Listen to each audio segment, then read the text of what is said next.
मैं इनसे मजाक कर रहा था कि भगवान जी आपकी विधानसभा ऐसी कोई भी कार्यक्रम हो आप सर्वत्र पाए जाते हो। ये भी भगवान की कृपा और परमात्मा ने आपका नाम भी भगवान है। आज के इसी मंच पर विराजमान राजेंद्र मनमानी जी अध्यक्ष ब्रजराज सिंधु भवन ट्रस्ट, माननीय मनोज गोलानी जी उपाध्यक्ष। गुलाब भाई आप ठाकुर कब से हो गए मुझे पहले आप ये हमारे समाज में थोड़ा अटकते हो गए। माननीय गुलाब जी कोषाध्यक्ष हमारे भाजपा के भी है। मेरे नाम राशि लालवानी जी महासचिव आपका अभिनंदन। डी मेघानी जी सचिव आपका अभिनंदन। माननीय हरीश ज्ञान चंदानी जी आपका भी स्वागत है। श्याम चांदनी जी कोषाध्यक्ष। इस कार्यक्रम के निमित्त जबलपुर, इंदौर, देवास सारे मित्र पधारे। मैं आप सब प्रणाम करता हूं, आपका अभिनंदन करता हूं।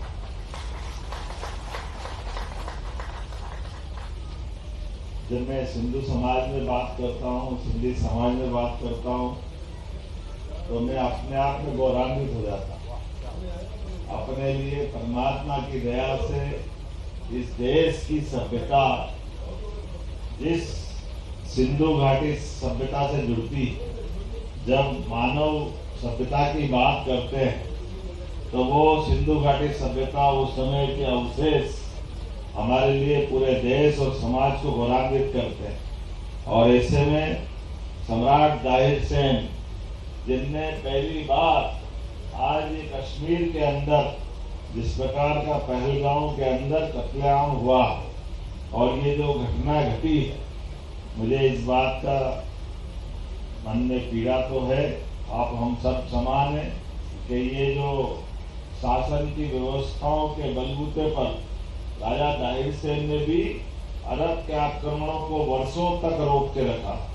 अपने उस व्यवस्था के बलबूते पर इस संकट को तब पहचान लिया जो आने वाले समय में भारत को कितने लंबे समय तक काल के आगोश में दबाए हुए।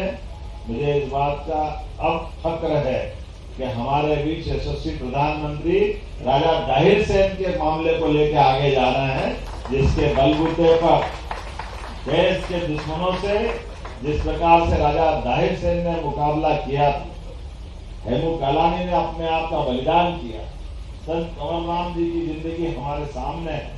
और ये तो हृदयराम संत महाराज की भी एक तरह से उनकी पुण्य भूमि है, मैं उनको भी प्रणाम करता हूं। हमारे संतों के जीवन में भगवंत ने सब कुछ दिया, उनकी कृपा से हमारे लिए संत परंपरा।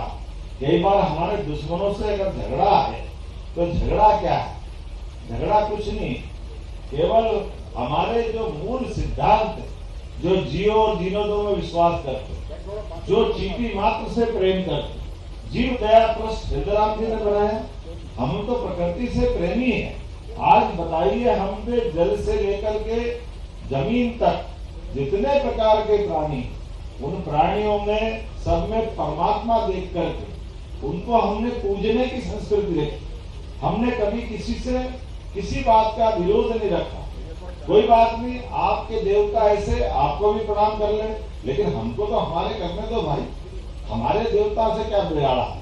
लेकिन मुझे इस बात का भी मन में आनंद है और आप पे गर्व भी, अपने सनातन धर्म को बचाने के लिए उस काल में भी जब देश की आजादी के समय सिंध प्रांत को बांटने का तत्कालीन सत्ता ने निर्णय लिया, वो जीवन का सबसे खराब निर्णय था। लेकिन देश धर्म के लिए आप अपनी सारी जायदाद छोड़ करके अपने इस देश में आए, मैं आपको प्रणाम करता हूँ। सिंधी समाज के लोग धन्य हैं। लोग अपना जमीन, जायदाद, मकान, दुकान, परिवार, रिश्तेदार सब छोड़ करके अगर आकर के इस देश के अंदर शरणार्थी बन के आए, अपने ही देश में, बड़े दुर्भाग्य की बात, कहीं और नहीं गए, दुनिया में कहीं नहीं हुआ ऐसा, लेकिन अपने देश में केवल धर्म के लिए।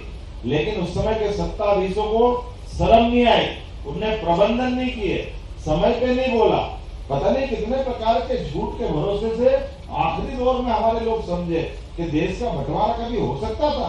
अरे कभी नहीं हो सकता, लेकिन कोई बात नहीं चलेगा।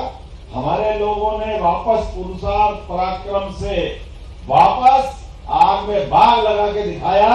ये सिंधी समाज के लोगों को मैं धन्यवाद देना चाहूँ। कुछ नहीं था, कोई बात नहीं, लेकिन दो हाथ से परमात्मा ने मुकद्दर दिया, अंदर का विश्वास है। और इस देश के आबो हवा में सिंध घाटी के लोग हमेशा से अपने पुरुषार्थ के लिए जाने जाते। तो आज अपने बीच में कौन सा ऐसा समाज है जिसके समाज के लोग भूले भटके नौकरी भले कर ले, लेकिन नौकरी करते करते दो काम तो जरूर कोई कर सकता है, तो अपना समाज ही कर सकता है, इसके अलावा कोई नहीं कर सकता। ये हमको क्षमता दी है, योग्यता दी है, तो कष्ट तो गरीबी, परेशानी, मुश्किलें किसको नहीं आती, लेकिन गरीबियों से घबराए तो काय का मनुष्य। और मेरी परमात्मा की वो लीलाओं को देखता हूँ कि हम तो भगवान कृष्ण को भी देखो, जो कालिया नाग के ऊपर भी नृत्य करते हुए मुस्कुराते हुए बंसी बजाते हैं। हमारी तो परंपरा गौरवशाली परंपरा, उस परंपरा से आज भगवान कृष्ण के रूप में ही हम तो झूलेलाल को भी मानते हैं। उनकी जो लीला है, उस लीला का आधार पर कि जीवन में सबका भला होना चाहिए, कोई अभावग्रस्त नहीं होना चाहिए, किसी को कष्ट नहीं होना चाहिए, सबके जीवन में अच्छा कर दो। और ये तो आज बदलता समय है, परमात्मा ने कल किसने देखा क्या होगा, लेकिन आज हमारा समाज जिस प्रकार से सिद्धि समाज ने अपनी प्रगति की है, ऐसे में इस ट्रस्ट में आया हूँ तो चेटी चंड मतलब साल का नया दिन, और साल का नया दिन हमारा सच्चे अर्थों में गुड़ी पड़वा से मनता है। भाषा के आधार पे कोई ये बोल दे, कोई वो बोल दे, हमको मालूम है अपनी अपनी भाषा में, लेकिन है तो साल का नया दिन, चैत्र हमारा मास का पहला दिन, इसमें चेटी चंड का नया वर्ष ऋतुओं के साथ बदलता है। सच्चे अर्थों में नया साल भी वही है जब प्रकृति पूरा रंग बदलती, पतझड़ के बाद नए पौधे पुष्प खिलते हैं, फसल आती है, पूरे देश और दुनिया में खुशहाली छाती है। अब तो मैं विदेश को भी देखता हूँ, भले ही वो 1 जनवरी से मानते हैं उनका साल, लेकिन चेरी ब्लॉसम कब खिलते हैं? चेटी चंड के आसपास सबके साथ आता कि नहीं आता? अरे चेरी ब्लॉसम तुम अंग्रेजी में बोल दो, मैं तो चेटी चंड ही सुनता हूँ उसमें। तुमको अंग्रेजी में चेर नहीं बोलना आता तो चे बोल दो, माँ क्या फर्क पड़ गया। लेकिन वो तो खिलने वाले फूल तो बता रहे हैं, नया साल आ गया। विक्रमादित्य की गुड़ी पड़वा भी इसी दिन होती है, इसलिए हमने विक्रमादित्य के काल में, राजा जाहिर सेन के काल में, राजा भोज के काल में इस समाज ने जो उन्नति की है, उन सारे गौरवशाली इतिहास को याद रखने की आवश्यकता है। ऐसे में जब सिंधु भवन ट्रस्ट के आधार पर आप अपनी गतिविधि चला रहे हैं, तो मैं आप सबको बधाई भी देता हूँ। और सच्चे अर्थों में हमारे लिए ये साल तो उद्योग रोजगार वर्ष के माध्यम से है। तो मैं आपसे माननीय मनवानी जी, आप एक गौशाला की बात करो, हमारे तो सब लोग अपने गौशाला खोले और अपने अपने प्रकार से जितने विकास के काम हो सकते। अरे बदलते दौर में अपना समाज शासन की व्यवस्थाओं के आधार पर रोजगार उद्योग का वर्ष है। जब हम भारत और भारत के बाहर वालों को आगे बढ़ाने के लिए मौके देने की बात कर रहे हैं, तो आप जो मांगोगे वो तो देंगे ही सही। एक सम्मिलित बैठक करेंगे, उसके अंदर बात करेंगे, लेकिन उसके अलावा भी अपने नए परिवार के लोग आगे जो बढ़ रहे हैं, अब हर एक का परिवार बढ़ रहा है, नए बच्चे आ रहे हैं। आज अपना एक काम है, कल 2 काम और खुलना चाहिए, और सरकार उसमें क्या मदद कर सकती है, उनके साथ बिठाएंगे। आप बाकी भी समाज वालों को बिठाओ, उनके सामने सरकार सारे अपने योजनाओं को बताएगी। जब हम दूसरों को लाभ दे सकते, आपको क्यों नहीं देंगे? आप तो सबसे पहले हकदार है, आप अपने समाज के नाते से आप जो चाहोगे परमात्मा की दया से वो सब मिलेगा। अब आप ही जानो, बताओ, सरकारी नौकरी की अगर अपन बात करें तो सरकारी नौकरी तो सीमित ही होती है, बहुत सीमित होती है। अब हमने तो जरूर कहा कि भाई हमारी सरकार में 8-10 लाख के आसपास पद है, लेकिन फिर भी हमने कहा कि एक खाली पद पे सारे पदों को भर्ती करें।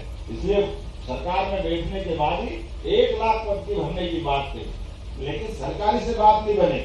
लेकिन जैसे ही रोजगार उद्योग के आधार पर उद्योग धंधे की बात करें तो उसके आधार पर 30 लाख करोड़ का निवेश आया और 23 लाख लोगों को रोजगार देने वाले, ये जो अपनी सरकार के माध्यम से हुआ। अब 23 लाख लोग किसको कहते हैं, लेकिन ये तो एक ही साल और ये GIS का है।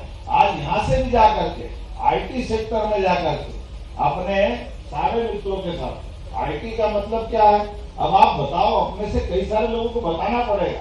अभी आप स्मार्ट सिटी में काम कर रहे हो, काम का अवसर मिल रहा कि नहीं मिल रहा, इसके आधार पर ये गुलाब सिंह ठाकुर से पूछो, अपने घर में से सब निकले कितने प्रकार का लाभ देते हैं। अब IT में क्या है, IT का उद्योग मतलब एक बड़ी बिल्डिंग बना दो, अलग अलग कंपनी को किराए पे दो, किराए पे देकर के वो कंपनियां कई सारे लोगों को रोजगार देगी, उस बिल्डिंग के आधार पर कई लोगों को काम मिलेगा। अब कितनी सरल बात, अब मैं तो यह समझ नहीं पाता हूँ, सरकार की योजना के बलबूते पर एक बिल्डिंग बना करके 100, 200, 400 करोड़ रुपए लगाते हैं, उसके बाद IT के सेक्टर वालों लोगों को कितने लोगों को रोजगार मिलता है। आज हमारा बेंगलोर, हैदराबाद कहाँ चले गए, जब वो जा सकते हो तो इंदौर, भोपाल, उज्जैन, ग्वालियर क्यों नहीं जाना चाहिए, जबलपुर भी जाना चाहिए कि नहीं जाना चाहिए, इसमें क्या परेशानी है। और इसमें है क्या, निवेश के लिए अब हमारे में से कई लोग अपनी अपनी एक मल्टी बनाने वाले 10-5 लोग तो मुझे ही दिख रहा सामने, उसमें क्या बड़ी बात है, क्या कोई फर्क पड़ रहा है। और अपनी बिल्डिंग कहाँ जा रही, हमारी बिल्डिंग में एक तरह से कंपनी में कोई भागीदार बन के खरीदना चाहे तो खरीद ले, नहीं तो किराए से दे दे, क्या फर्क पड़ता है, प्रॉपर्टी तो अपनी रहेगी। लेकिन आज इस माध्यम से हम लोगों को रोजगार दे रहे हैं। अरे घर के अंदर 2 रोटी तो सबके, अपने जीवन में सब खा के पूरे होते हैं, लेकिन सच्चे अर्थों में कई लोगों की जिंदगी बदलने के लिए ये जो उद्योग धंधों के माध्यम से काम चलता है, मैं मान के चलता हूँ ये भी, क्योंकि हम अपने काम धंधे से, अपने व्यवस्थाओं से कई लोगों की जिंदगी बदल रहे। अब ये बड़ी बात, क्योंकि जब हम नहीं करेंगे तो कौन करेंगे। इसलिए परमात्मा ने हम सबको कर्म करने के लिए पृथ्वी लोक में भेजा, मनुष्य लोक में भेजा, मृत्यु लोक में भेजा। तो जब कर्म करने भेजे तो हम केवल बिस्तर पे पड़े रहने के लिए नहीं, घर में अपने सुख आनंद के लिए जो कर सकते हैं वो सब कुछ करो, और करने के बाद परमात्मा ने यश दिया, हम अपने उन कामों के बलबूते में अपने घर परिवार का भी मान सम्मान बढ़ाए, समाज में भी मान सम्मान बढ़ाए, अपने जीवन में लोगों की आर्थिक प्रगति में भी सहयोग करें, तो सरकार भी साथ खड़ी रहेगी। गलत क्या है उसमें, इसलिए ये सरकारीकरण में कई सारे नाटक है। आप बताओ, पहले उद्योग धंधे खोलने जाओ तो 40 प्रकार की परमिशन लगती, हमने कहा एक चीज की परमिशन के लिए 10-10 बार क्यों धक्के खाना पड़े। आदमी अपना खुद का निवेश लेके आ रहा है, आपके साथ जुड़ करके काम धंधा करना चाहता है, तो वो सम्मान का हकदार होना चाहिए कि वो अपमान का हकदार होना चाहिए, उसको सम्मान देना चाहिए। तो हमने कहा 10 प्रकार की परमिशन रखो, बाकी फालतू परमिशन सब काट दो। हमने सारी परमिशन में सुधार की ये जरूरत नहीं है। और फिर हमने कहा कि कोई उद्योगपति उद्योग लगाने आए तो वो नल का कनेक्शन है, कहा उसके पीछे पीछे घूमेगा, कोई दूसरा जो विभाग में जाएगा, नगर निगम में जाएगा, 25 जगह जाके चक्कर खाएगा। हमने कहा इसकी जरूरत नहीं। अगर अपना निवेशक कोई आता है तो केवल कलेक्टर के यहाँ जाएगा, कलेक्टर सारे सरकारी विभाग को है, कलेक्टर के माध्यम से उसकी व्यवस्था मदद होना चाहिए। जब ये हम अपने को जल्दी से प्रोग्रेस करना, नहीं तो 8 महीने 10 महीने इस चक्कर में निकल जाए तो जितना जोश से आया वो ठंडा ही हो जाता।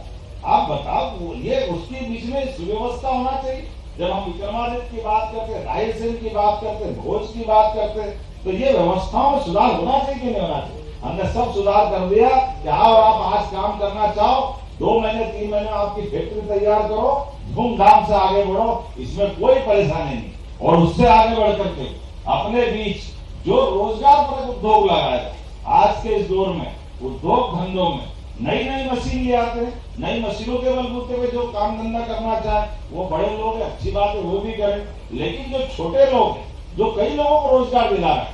अब आप बताओ कि अपने कॉटन उद्योग में अर्थात कपड़े बनाने के लिए, रेडीमेड गारमेंट्स में या इस टाइप के और दूसरे काम में अगर आप 1000 लोगों को मजदूर बनाते, साथ में काम देने के लिए रखते हैं, या हमारे श्रमिक भाई बहनों को, तो हमने कहा कि आपकी फैक्ट्री आप लगाओगे, लेकिन आप रोजगार उद्योग लगाओगे तो उद्योग लगाने में आपको बिजली में, प्लाट में, रजिस्ट्री में, बैंक फाइनेंस में उसमें तो अनुदान देंगे, प्रति लेबर हम 5,000 रुपया महीना वो भी देंगे, आप कितने भी ला भाई, आप तो रोजगार दे हो, तो आपके यहाँ अगर वो रोजगार पा रहा है तो हम उसको अपना रोजगार में योगदान देंगे, तब तो आप उसको रखोगे, नहीं तो मशीन ही सब कुछ कर देगी। तो खाली मशीन से थोड़ी काम चलाना, हम तो लोगों की गरीबी दूर करना, लोगों को रोजगार दिलाना, ऐसे छोटे छोटे बहुत सारे प्रयोग हमने किए। आने वाले समय में आप विस्तार से बात करोगे तो विस्तार से अधिकारियों को बिठा के भी बात भी कर लेंगे। अरे हमारे लोग आगे बढ़े और आगे बढ़े और आगे बढ़े, मध्य प्रदेश वाले, इसी के लिए तो सरकार होती है। सरकार क्या होती, इसलिए सरकार के नाते से ऐसे कई सारे बदलाव करते हुए, लेकिन अब जब आपने गौशाला की बात कही, कुछ और काम किया, तो मैं मान के चलता हूं कि आपके सारे विषयों को लेकर के हम बैठ के बात करेंगे। सरकार के आप भागीदार हो, आपके सबके आशीर्वाद से सरकार बनती है, ये लोकतंत्र की खूबसूरती है। और मुझे गर्व है, ये समाज तो सदैव हमारे साथ रहा है, ये कहीं दाएं बाएं जाता नहीं है। ये मनोज जी भले बेटे, लेकिन काम हमारे ही करते हैं, मैं इनको भी धन्यवाद। अरे अपन सब एक ही बात, चिंता नहीं। आज के अवसर पर मैं आप सबका आभार भी मानता हूँ, और इंडस्ट्री के लिए IT सेक्टर की आज मैं मीटिंग कर रहा हूँ। आप जरा छिड़ो मत, जरा मजा नहीं आएगा, बहुत सारी पर्दे की बात पर्दे में रहने दो। लेकिन हमारी पार्टी तो आडवाणी जी को आगे बढ़ाने वाली पार्टी थी। आप बताओ, लालकृष्ण आडवाणी जी ने पूरा जीवन दिया, और मैं तो मान के चलता हूँ कि सभी सिंध समाज से आए, कई सारे कोई भी आदमी, वो हमारे लिए जो आपकी ये नींव लगाने की आदत, मनवानी, भगवान दास, सरनानी, और सब हम हिंदुस्तानी, अलग कहाँ से, एक ही है, वो गुरु बहादुर। तो हमारे देश का नाम हिंदुस्तान, ये हिंदू शब्द आया कहाँ से, हिंदुस्तान से तो आया। तो सिंध नदी के किनारे सारे हिंदुस्तान वासी, तो हम सब मिलकर के देश प्रदेश की प्रगति में आगे बढ़ते जाए। मेरी अपनी ओर से सबको शुभकामना, बहुत बहुत धन्यवाद।